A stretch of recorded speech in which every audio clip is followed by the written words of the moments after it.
I never thought my career as a xenobiology researcher would end with a 10-foot alien werewolf crouching over me, claws digging into the dirt, golden eyes blazing like spotlights, and her voice rumbling with a guttural certainty, "You are my mate." My brain instantly short-circuited. Of all the possible fates, death, dismemberment, becoming some interstellar chew toy, this particular declaration felt the most dangerous. My mouth betrayed me before my survival instincts could catch up. I'm flattered? But I think I left my dating profile back on Earth. She didn't blink. She didn't smile.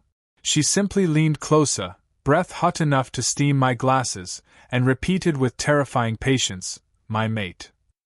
Now, the word mate is a linguistic minefield.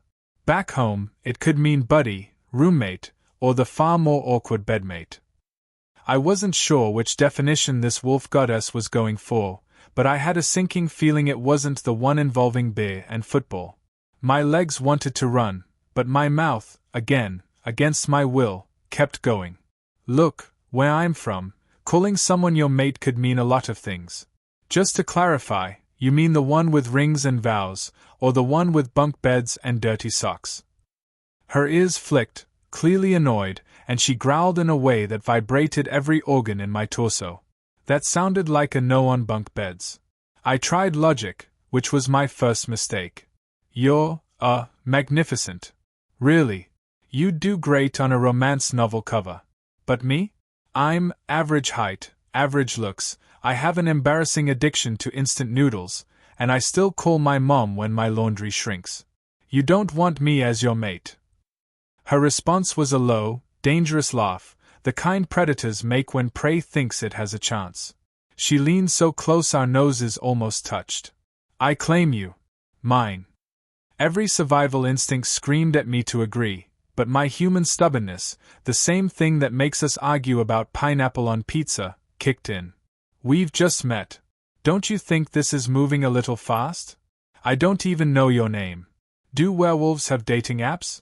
Swipe right for long runs on the beach, swipe left if you howl at the wrong moon." Her pack, somewhere behind the trees, snickered. At least I thought it was a snicker. It could have been them sharpening teeth.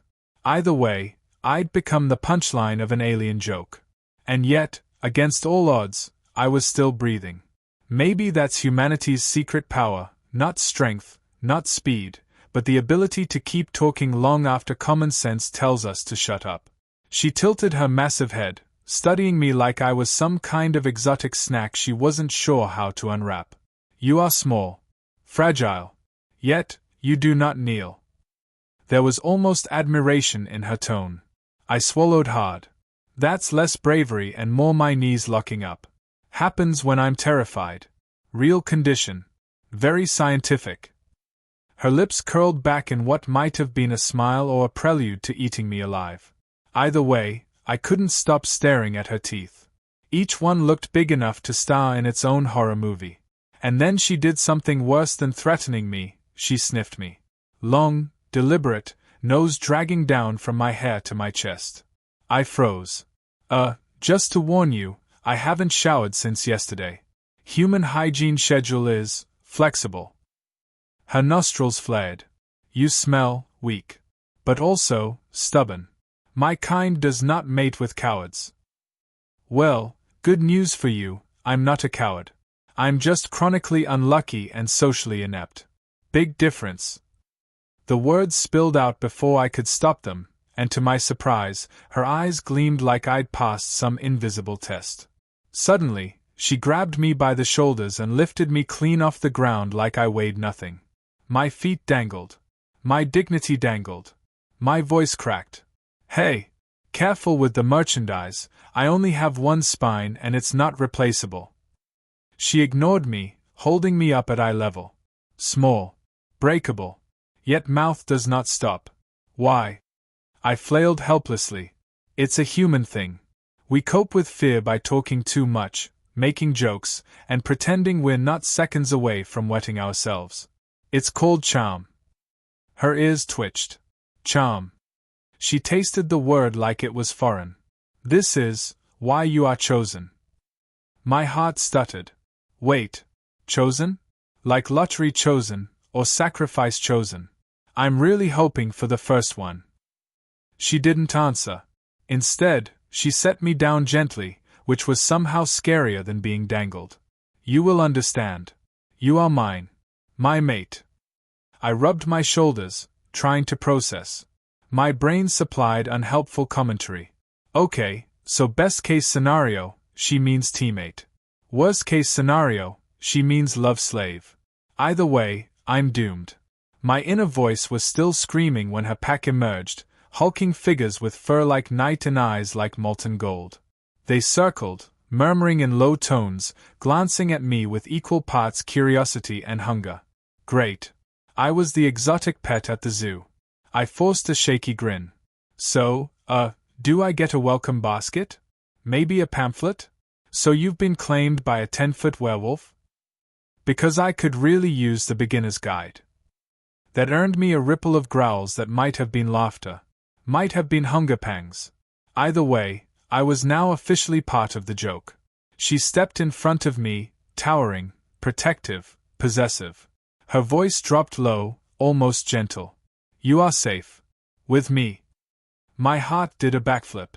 Safe. That was not the word I expected. I'd thought she'd say meat not safe. Maybe I wasn't dead yet. Maybe, just maybe, humanity's worst defense mechanism, sarcasm in the face of doom, had bought me another day. But then she leaned in again, breath warm on my ear, and whispered with terrifying certainty, You are mine, human. My mate. In every way that means. And suddenly, every double meaning I'd ever heard of decided to gang rush my imagination at once. I should have known things were about to get worse when she dragged me by the arm like an oversized plush toy and paraded me into what I later learned was her pack's gathering ground. Imagine a football stadium filled with wolves that had just discovered steroids and then multiplied the intimidation factor by 10. Every eye turned to me. Every snout twitched like I'd been rolled in barbecue sauce. My first thought? So this is how jerky feels when it's on sale. She raised her clawed hand like a queen presenting her prize. This human. My mate. The reaction was instant. Shocked snarls, amused growls, and one particularly rude wolf who tilted his head and asked in their guttural language something that clearly meant, Are you sure you didn't just adopt a hairless puppy? I didn't need a translator. Their laughter did the work. Now, humans have many weaknesses. But we also have one terrifying strength. When we're humiliated, we get defensive and sarcastic. I put on my best smirk and waved. Hi. I'm Steve. Or in your language, probably Snack who talks too much. Pleased to meet the future in-laws. That earned another round of growls that definitely sounded like laughter. At least I wasn't being torn apart. Yet. My towering werewolf mate, still nameless to me, by the way, which feels rude in a relationship, turned to the pack and snarled something commanding. The snickers died down. Then she looked back at me.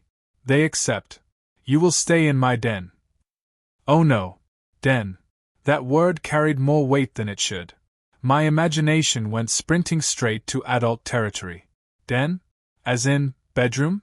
As in, oh boy. My brain flooded with every double entendre possible, each one more embarrassing than the last. Out loud, I squeaked, Do humans get their own guest rooms in this arrangement, or is it a joint living situation? Her ears flicked. Den together. I wanted to argue, but her claws were the size of dinner knives. So I nodded like a man who'd just been handed a prison sentence with a side of mystery. The pack dispersed, some glaring, some amused, one even winking at me. Winking. That wolf clearly knew what mate implied in human slang. Fantastic. I was a cosmic punchline. On the way to her den, she tried small talk in broken English, which only made things worse. Human. Do you, groom? My brain froze. Define groom. She sniffed. You clean fur. Relieved, I laughed nervously. Ah, right. Hygiene. Yes, I shower. Soap, shampoo, toothpaste, deodorant. Basic stuff. She tilted her head, confused. You rub yourself with scented oils. Not like that. I blurted. Well, okay, sometimes like that, but not usually. And just like that, I'd unintentionally confessed to activities best left unspoken in polite company. Her tail flicked with interest. Show me. No. Not here. Not now.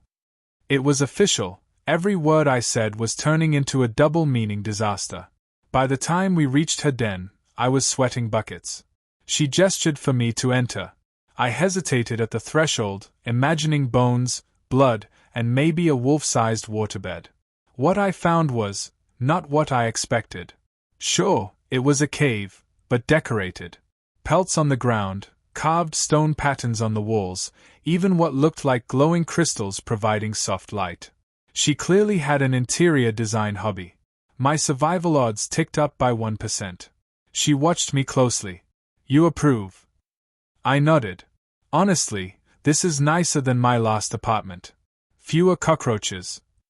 She didn't understand cockroaches, so I had to explain. Big mistake.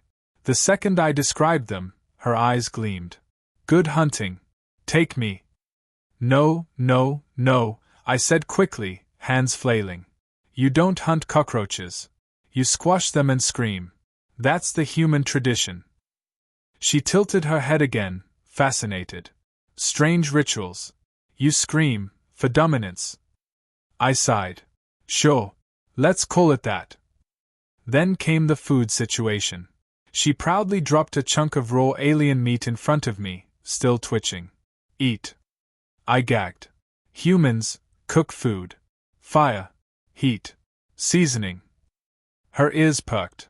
Show. So there I was, desperately rubbing two sticks together like a caveman to prove my species' culinary worth. When the fire finally sparked, her eyes widened like I'd just pulled a rabbit out of a hat. Magic. Not magic, I corrected, puffing with pride. Human innovation. Survival. Ingenuity. She leaned closer, almost whispering. You make fire, for me. Cue every double-meaning siren blaring in my brain. Not like that. I mean, yes, for you, but not in the romantic, oh forget it. She ate the cooked meat with reverence, tail swishing. The pack peeked in, muttering. One nudged another and said something I didn't understand, but I caught the tone. They were teasing her. About me. About us. And the worst part? She didn't deny it. She bared her teeth in a grin and said proudly, my mate. Human makes fire. Human makes laugh. Human stays. And just like that, I realized the pack wasn't mocking her anymore. They were curious, maybe even impressed. My stupid little human habits, the ones that made me feel weak and out of place, suddenly gave me value. Of course, I couldn't leave it on a dignified note. Just so we're clear, I muttered, when you say mate, you mean, what exactly? She blinked, then answered slowly, all meanings. And with that, my knees finally unlocked, and I nearly fell over. Living in her den was like being trapped in the strangest reality show ever filmed, human versus alien domestic life. Every moment was a test of patience, cultural exchange, and my ability to keep my foot out of my mouth, something I was objectively failing at. She insisted we bond, which, according to her, meant sharing everything. Food. Space. Sleep. Secrets. My brain latched onto the sleep part with unhealthy panic. When she said, you will rest in my den, what I heard was, congratulations, you're tonight's main course. But when night fell, all she did was curl around me like a furry fortress and growl at any pack member who wandered too close. Protective. Possessive. And if I'm honest, kind of comforting. Even if I couldn't move without being smothered by enough fur to knit 3 sweaters. The next morning, she announced she had prepared human courtship rituals. That sentence alone nearly killed me. Turns out, she'd accessed the outpost's cultural database and skimmed some Earth romance guides. Her interpretation was creative. Step 1, a gift. She dragged in a carcass the size of a small car, bloody and proud. For you, she said, tail wagging. My face froze in horror. Oh wow. That's thoughtful. In human tradition, we usually start with flowers. Or maybe chocolates. Not freshly decapitated alien deer. She frowned. Too small. Too dead, I muttered. Step 2, affection. She leaned in, lips peeling back in what I prayed was a smile and not a prelude to amputation. Then she went for the kiss. Except her version involved baring teeth, clamping onto my nose, and nearly pulling me off the ground. My squeal could have registered on seismic monitors. Was not pleasant, she asked, confused. Not unless I wanted reconstructive surgery, I croaked, holding my face. Kissing for humans is softer, less dental, more lips, less fang. She considered that. Strange. But, can learn. Step 3, sweets. She'd found chocolate bars in the human supply crates. Unfortunately, she didn't know you had to unwrap them. She bit straight through foil and all, chewing like it was nothing. When I pointed it out, she spat the wrapper into her hand and proudly declared, "Extra iron." I laughed until I cried, and she watched me with narrowed eyes. "Why do you laugh?" "Because," I said between wheezes, "you're trying so hard, and it's actually kind of adorable." Her ears twitched, and for the first time I saw something vulnerable flicker behind her feral confidence. She wasn't just terrifying. She was awkward too. Clumsy. Like me. That realization did dangerous things to my heart. Later, she asked me about humans. She wanted to know why we tell jokes when we're scared, why we paint pictures, why we eat food that burns our mouths just for fun. I tried to explain sarcasm and irony, and she growled in frustration until I told a knock-knock joke. She stared at me for a solid minute before bursting into laughter so loud the crystals on the walls rattled. I don't know if she understood the joke or just my desperation, but it didn't matter. She laughed, and it felt like winning the lottery. But of course, every moment came with double meaning. When she said, "You will share warmth with me," my brain heard every innuendo possible. When she declared, "I need you inside," she meant her hunting formation, but I nearly had a heart attack. And when she proudly introduced me again to her pack as my mate, I noticed they no longer mocked. They respected. Some even looked envious. And that terrified me more than fangs ever could. Because here's the truth, she didn't pick me at random. She could have claimed any of her own kind. But she chose me, a fragile, sarcastic, noodle-addicted human. And the more time I spent with her, the more I realized it wasn't just instinct. She liked me. Not despite my flaws, but because of them. She admired stubbornness. She valued humor. She thought clumsiness was brave. At night, lying beside her, I tried to convince myself this was temporary. A weird cultural misunderstanding. A phase. But then she'd drape one massive arm over me, and I'd hear her steady breathing, and I'd think, maybe being her mate wasn't the worst fate in the galaxy. One evening, she asked quietly, almost shyly, "Do you accept me?" The question gutted me. No growl, no command, just raw uncertainty. I stared at her, this towering predator who could snap me in half like a breadstick, and all I saw was someone afraid of rejection. I swallowed hard. "I don't know if I can be everything you think a mate is. But I can try. And I can make you laugh. A lot." She blinked, then nodded slowly. "Good. Laughter is strong bond." Somewhere deep down, I realized I wasn't fighting her claim anymore.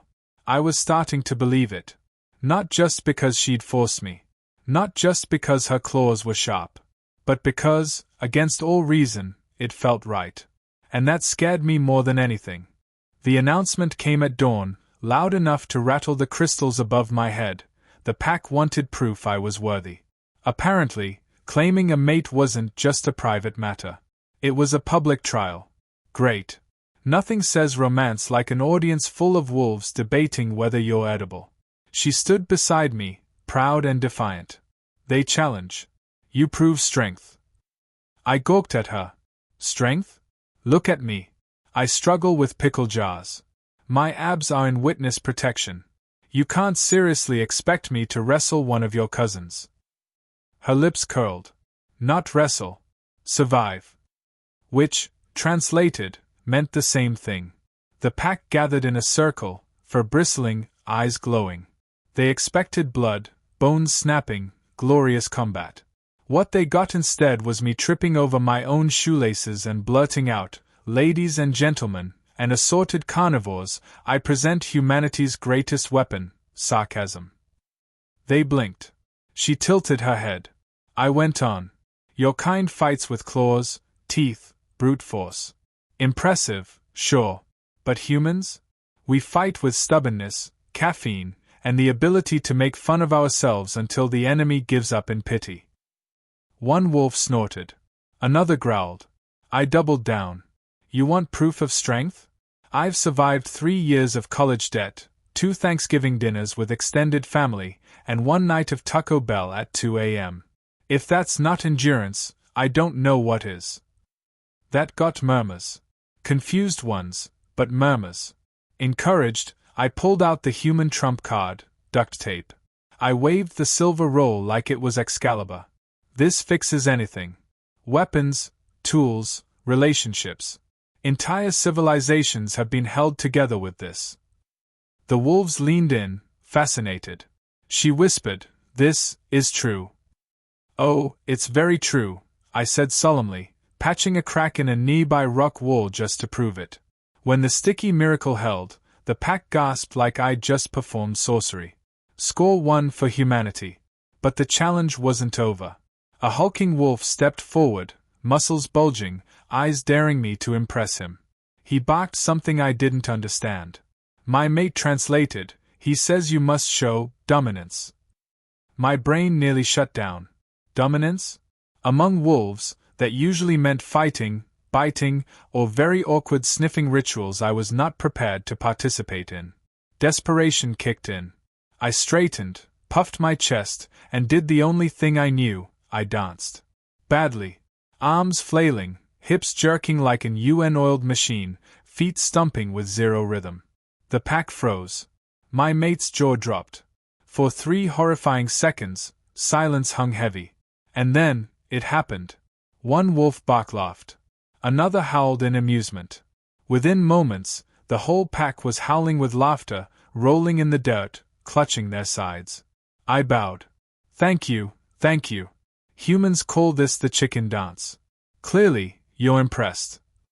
They were impressed, just not in the way I expected. Instead of mocking me, they looked at me with something new: acceptance. Not because I was strong. Not because I was fierce.